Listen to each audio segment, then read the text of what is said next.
같이 봉독할 하나님 말씀은 신명기 16장 9절부터 12절입니다.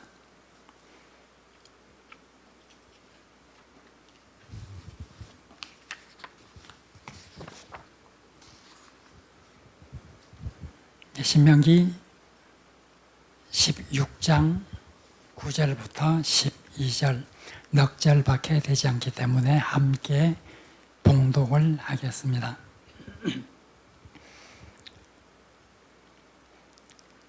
일곱 주를 셀지니 곡식에 낫을 대는 첫날부터 일곱 주를 세어 네 하나님 여호와 앞에 칠칠절을 지키되 네 하나님 여호와께서 내게 복을 주신 대로 내 힘을 헤아려 자원하는 예물을 드리고 너와 네 자녀와 노비와 내 성중에 있는 레위인과 및 너희 중에 있는 객과 과와 과부가 함께 내 하나님 여호와께서 자기의 이름을 두시려고 택하신 곳에서 내 하나님 여호와 앞에서 즐거워할지니라. 너는 애굽에서 종되었던 것을 기억하고 이 규례를 지켜 행할지니라. 아멘. 지난 시간 두 번에 걸쳐서 우리는 유월절에 관해서 공부를 하였습니다. 이스라엘의 절기는 유월절과 그 다음에 칠칠절, 그 다음에 초막절, 이 세 가지 절기가 3대 절기죠. 여기에서 불임절과 수전절, 이 두 개를 대해서 5대 절기 이렇게 말합니다.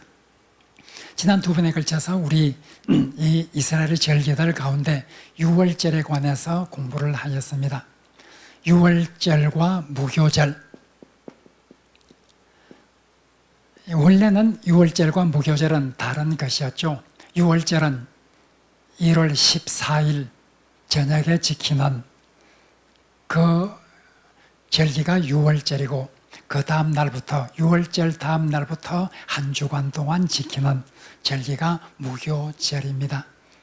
유월절은 강조점이 하나님께서 애굽의 장자들을 칠 때 양의 피를 이스라엘 집의 문에 바르게 되었고 그 양의 피로 인해서 재앙이 넘어갔다.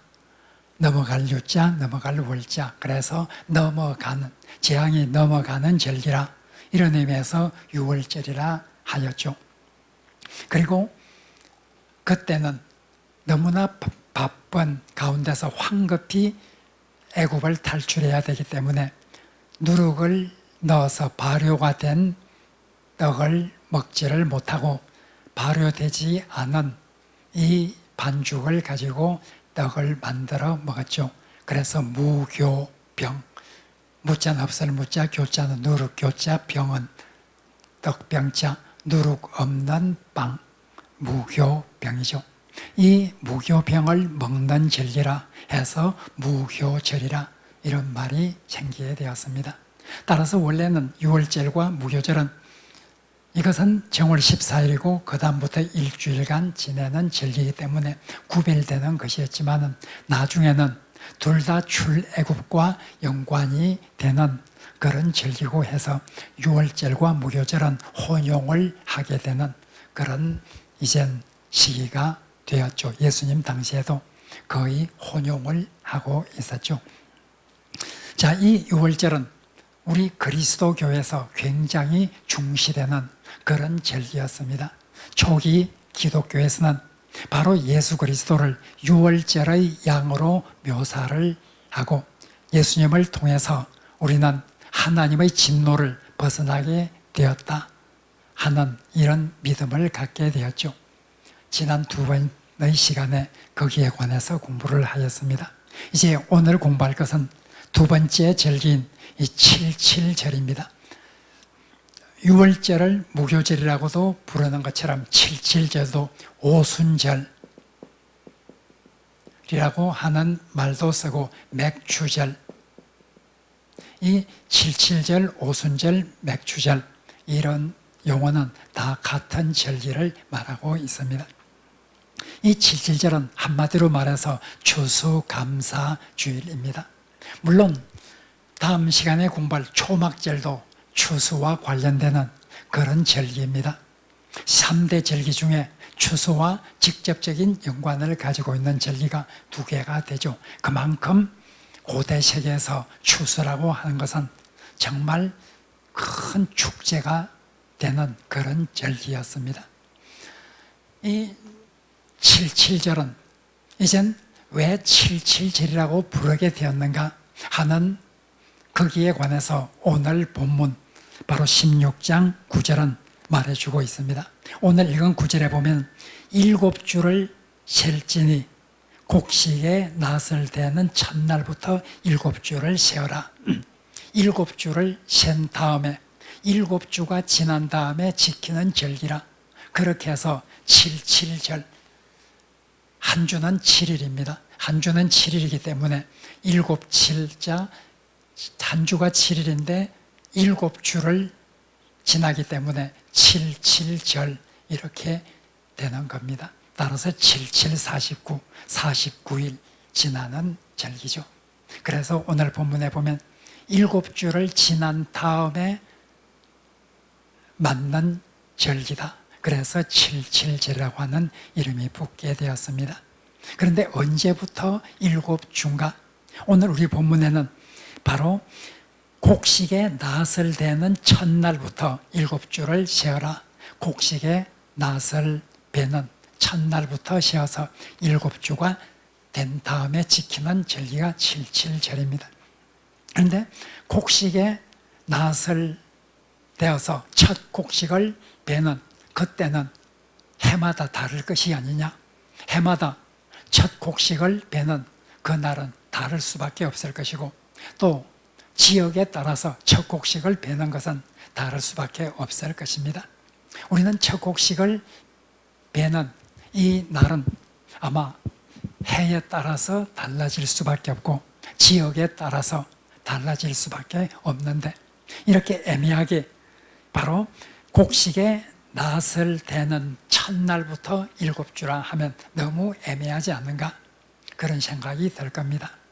우리가 오늘 성경에 보면 77절이라고 하는 표제가 붙어 있습니다. 77절에 관한 설명이 오늘 읽은 신명기 16장 9절에서 12절뿐만 아니라 출애굽기 34장 22절, 레위기 23장 15절에서 21절에도 여기에 관해서 기록되어 있다. 우리 표제에 보면 그렇게 나와 있죠.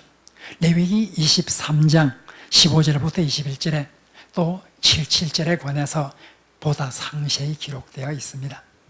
물론 레위기에 기록되어 있는 것은 제사를 어떻게 드리는가 하는데 중점을 두고 있기 때문에 오늘 본문에 신명기에 나오는 77절에 관한 설명과는 약간 초점이 다릅니다.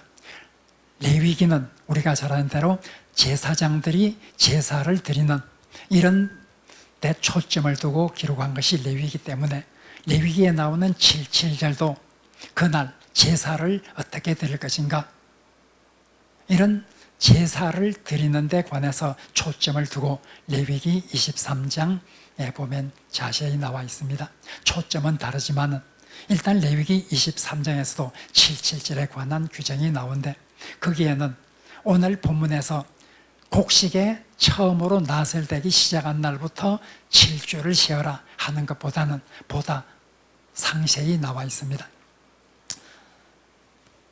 바로 이 이스라엘 백성은 6월절을 정월 14일 날 지키게 되죠. 니산월 14일 6월절을 지킵니다. 그런데 정월 14일 6월절을 지키면서 그 6월절 첫 안식일 다음 날은 하나님께 첫 곡식을 드리는 첫 곡식을 하나님께 드려 요제로 드리는 그런 날입니다. 바로 6월절하고 관련이 있죠. 6월절 안식일 바로 다음 날 첫 곡식을 하나님께 요제로 드리라. 처음으로 낫을 들고 곡식을 베어서 그 첫 곡식을 하나님께 드리는 그것이 바로 유월절 안식일 다음 날입니다.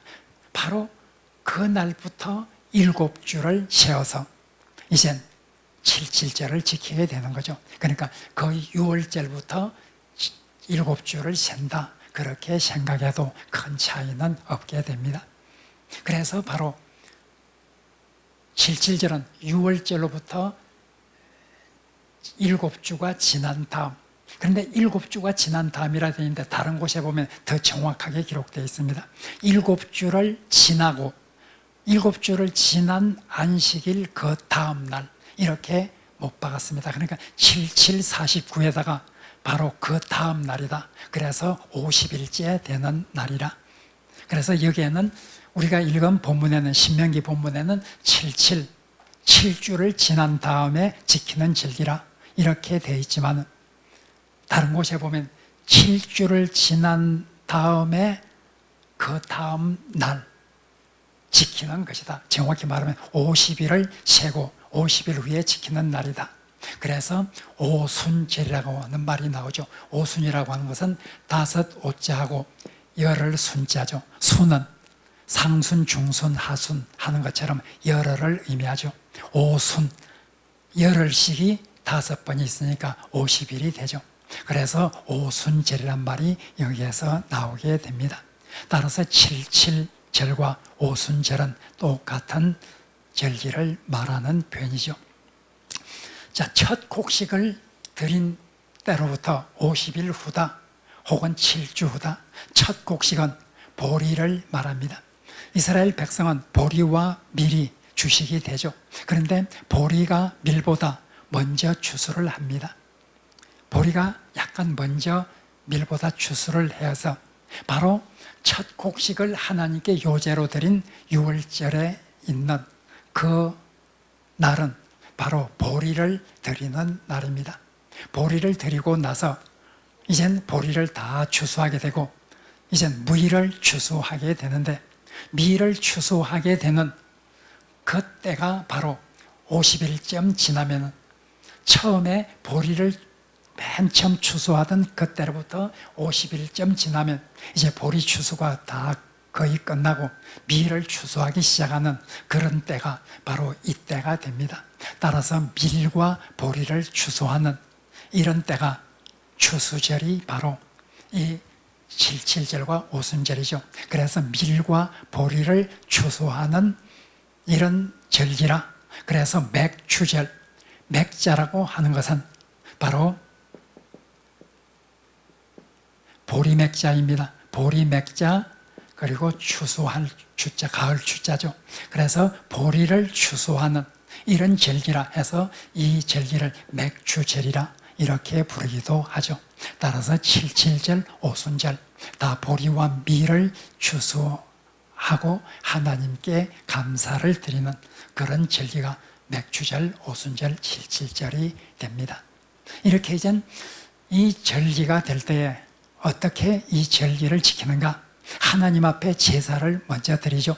하나님 앞에 제사를 드리는 번제와 화목제와 같은 이런 제사를 드린 데 관해서는 레위기 23장에 자세히 나오고 있습니다. 신명기 본문은 그런 제사법보다도 사람들이 하나님 앞에 어떻게 감사하고 어떻게 즐거워할 것인가, 여기에 신명기 본문은 중점을 두고 말하고 있습니다. 오늘 본문에 보면 이제 10절에서 그렇게 말하고 있습니다. 내 하나님 여호와 앞에 7.7절을 지키되 내 하나님 여호와께서 내게 복을 주신 대로 내 힘을 헤아려 자원하는 예물을 드리라, 이렇게 말하고 있습니다. 여기에서 내 하나님 여호와께서 복을 주신 대로 자원하는 예물을 드리라. 이 7.7절에 드리는 예물은 정해진 어떤 분량의 예물이 없습니다. 이것은 자원해서 자기가 원하는 만큼 하나님 앞에 드리게 됩니다. 옛날 우리 민족이 추수감사절을 교회에서 드릴 때 사람들마다 자기가 추수한 그런 어떤 일부를 하나님께 자원해서 드리게 되었죠. 바로 오늘 본문에도 어떤 정해진 양의 하나님 앞에 드릴 예물이 있는 것이 아니라 자원해서 드리는데 자기가 복을 받았다고 생각하는 것만큼 드려라. 하나님께서 나에게 복을 주셔서 이렇게 내가 큰 풍성한 추수를 하게 되었다. 자기가 추수를 풍요하게 한 만큼 거기에 걸맞게 하나님 앞에 자원해서 기쁨으로 하나님 앞에 예물을 드려야 한다. 이렇게 말하고 있습니다. 여기에 보면 내가 하나님으로부터 복을 받은 대로 이렇게 말하고 있습니다. 이 추수감사절 77절이 되면 하나님 앞에 예물을 드릴 때 반드시 기억해야 될 것은 하나님 앞에 복을 받은 대로 바로 우리가 추수를 하게 되는 것은 하나님의 은혜의 선물이다. 하나님께서 우리에게 복을 주셨기 때문이라 이런 인식을 가지고 추수감사를 해야 된다는 것입니다. 옛날 고대인들은 하나님께서 은혜를 베푸셨기 때문에 우리가 이렇게 풍성한 곡식을 거두게 되었다. 이런 생각을 하기가 아주 좋았습니다. 현대인들보다 훨씬 더 쉬웠죠. 현대인들은 고대인들보다 정말 하나님께서 주셔서 하나님께서 은혜를 베푸셔서 이렇게 추수를 하게 되었다. 이런 생각을 하기가 고대인들보다 쉽지 않습니다. 고대인들은 정말 비가 내리지 않으면 아무것도 할 수 없고 햇빛이 쏟아지지 않으면 아무 추수도 할 수 없는 그런 시기였죠. 그런 때는 하나님께서 비를 주시고 해를 주셔서 바람을 주셔서 이렇게 추수를 해야 했다. 이런 생각을 할 수가 있습니다. 그러나 현대인들은 이런 비가 내리지 않더라도 많은 관계시설을 통해서 물을 공급하는 이런 어떤 과학적인 어떤 결과를 가지고 그렇게 만들어가고 있습니다. 햇빛이 없더라도 햇빛이 부족한 가운데서도 추수를 할 수 있는 이런 다양한 어떤 과학적인 기술을 개발합니다. 품종을 개발하죠. 인간이 과학적인 이런 기술의 발달로 인해서 품종도 개량하고 그리고 여러 가지 시설, 한겨울에도 이젠 하나님이 따뜻한 기온을 주지 않더라도 한겨울에 비닐하우스라든지 이런 것을 통해서 농사를 지을 수 있고 이런 현대인의 이런 모습을 바라보면서 현대인들은 이런 추수를 하고 나서 하나님의 은혜로 주었다 하는 것보다 인간의 두뇌가 인간의 능력이 얼마나 강한가 이렇게 생각할 수도 있습니다. 그러나 성경은 우리들에게 말하고 있습니다.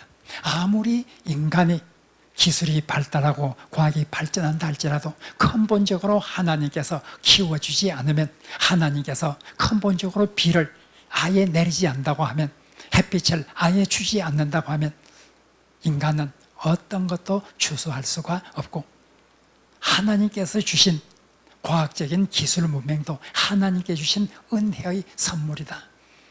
구약성경 신명기에 보면 내가 내 손의 힘으로 부여하게 되었다 치자. 그러나 내 능력은 누가 주신 것이냐? 내 능력도 하나님이 주신 것이 아니냐? 그렇게 말하고 있습니다. 우리 인간의 능력으로 이렇게 많은 품종이 개량되고 해와 비가 부족한 가운데서도 많은 농작물을 추수할 수 있다는 이런 능력조차도 하나님이 주신 것이 아니냐? 모든 것은 하나님께로 온 것이다. 하나님께 감사해야 된다 하고 성경은 말하고 있습니다. 현대인들은 추수감사에 관해서 그렇게 크게 생각하지 않을 수도 있습니다. 그러나 성경은 우리에게 말하고 있습니다. 추수감사, 이것은 고대인과 같이 현대인들도 추수를 두고 하나님 앞에 감사해야 한다고 하는 것을 성경은 우리에게 분명히 말하고 있습니다. 이렇게 해서 하나님께 감사를 자원해서 하고 자기가 받은 만큼 자원해서 하나님께 드려야 한다. 그리고 11절에서는 계속해서 말하고 있습니다. 이 축제, 즐거움 가운데서 누리는 이런 축제 77절에서는 너와 네 자녀들만 이 기쁨을 누려서는 안 된다. 11절에 보면 이 추수의 감상, 이런 즐거움의 축제에 참여하기 위해서는 너와 네 자식들 뿐만 아니다. 네 노비도 반드시 참여를 해야 한다. 그리고 레위인, 성중에 있는 레위인도 함께 참여해야 한다. 그리고 객과 고아와 과부, 이들도 반드시 참여해야 한다. 너와 네 자녀만 이렇게 즐거워하고 이렇게 하나님께 주신 은혜를 감사해서는 안 된다. 함께 해야 된다. 그 함께 하는 것은 노비와 레위인과 객과 고아와 과부 다 약자들이죠. 노비, 땅이 없어요. 레위인은 어떻게 보면 여기에 노비와 객과 고아와 과부 다 불쌍한 사람, 없는 사람, 갓난한 사람인데 레위인은 별로 어울리지 않는다, 이런 생각을 할 수도 있을 것입니다.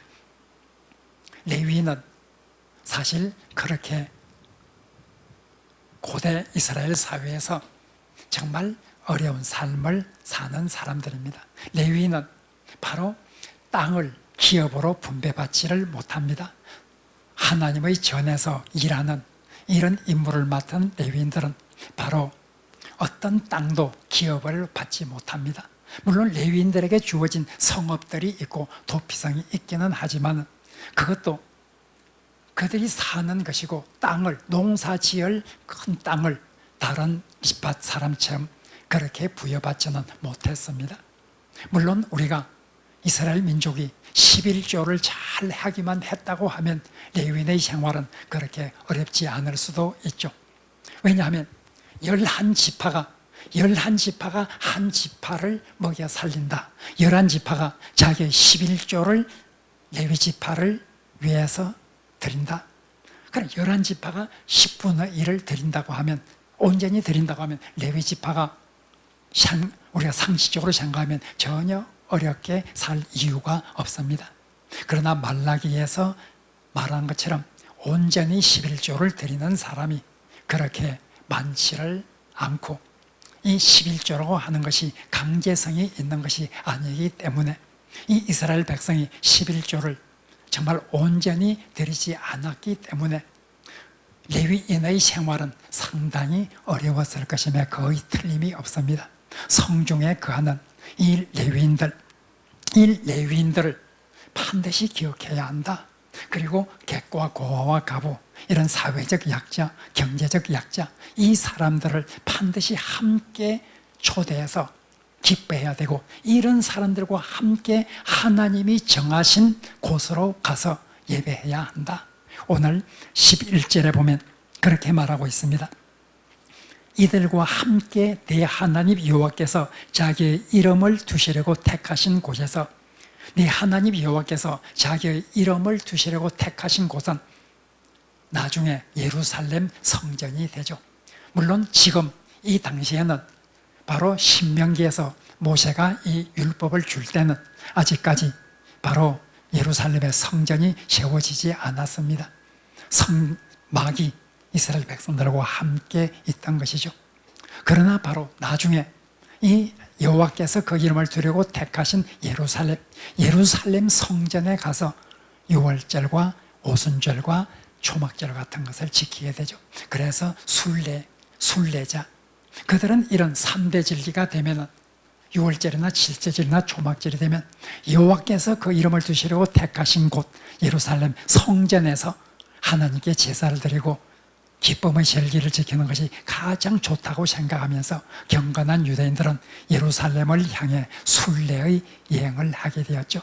바로 오늘 본문에는 너와 네 가족뿐만 아니라 노비도 함께 가고 레위인도 함께 가고 객과 고아와 과부, 이런 사람들과 함께 가서 그들과 함께 하나님이 정하신 곳에서 즐거워하고 기뻐하는 그런 축제를 보내야 한다, 이렇게 말하고 있습니다.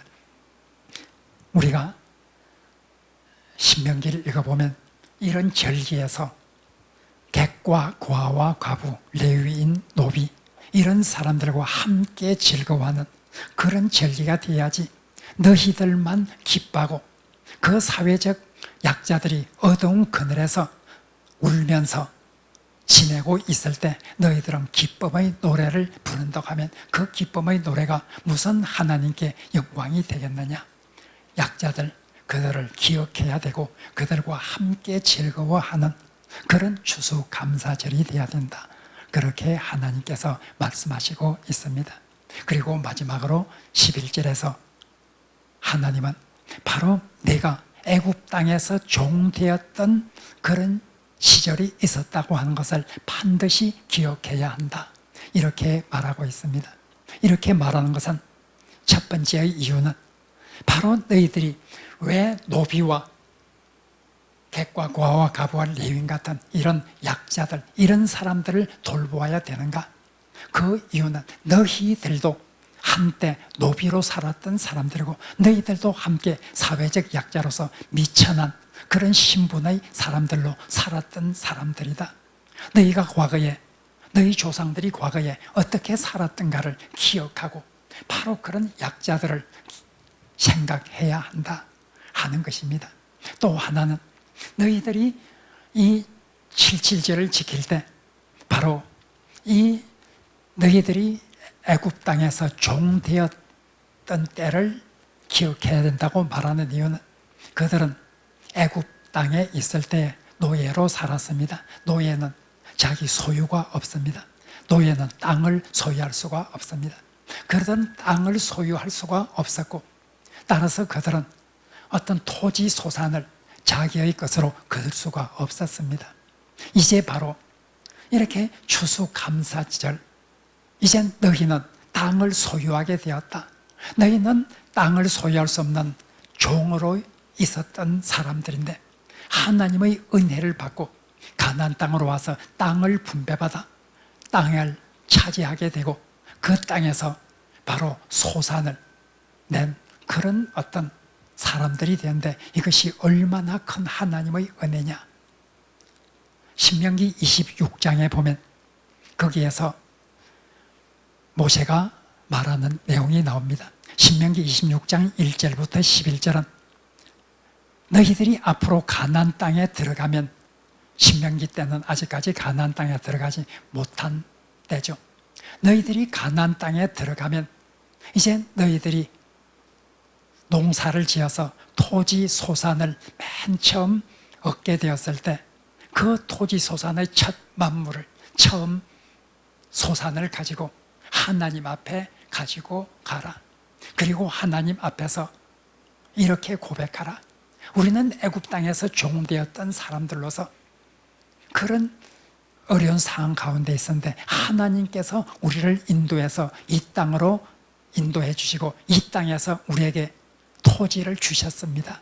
이제 하나님께 주신 그 땅, 그 토지에서 이제 이렇게 곡식을 거두고 이 곡식의 처음 난 것을 가지고 하나님께 와서 하나님께 드리게 되었습니다. 이렇게 말하라고 하는 그 내용이 신명기 26장 1절에서 11절에 상세히 나와 있습니다.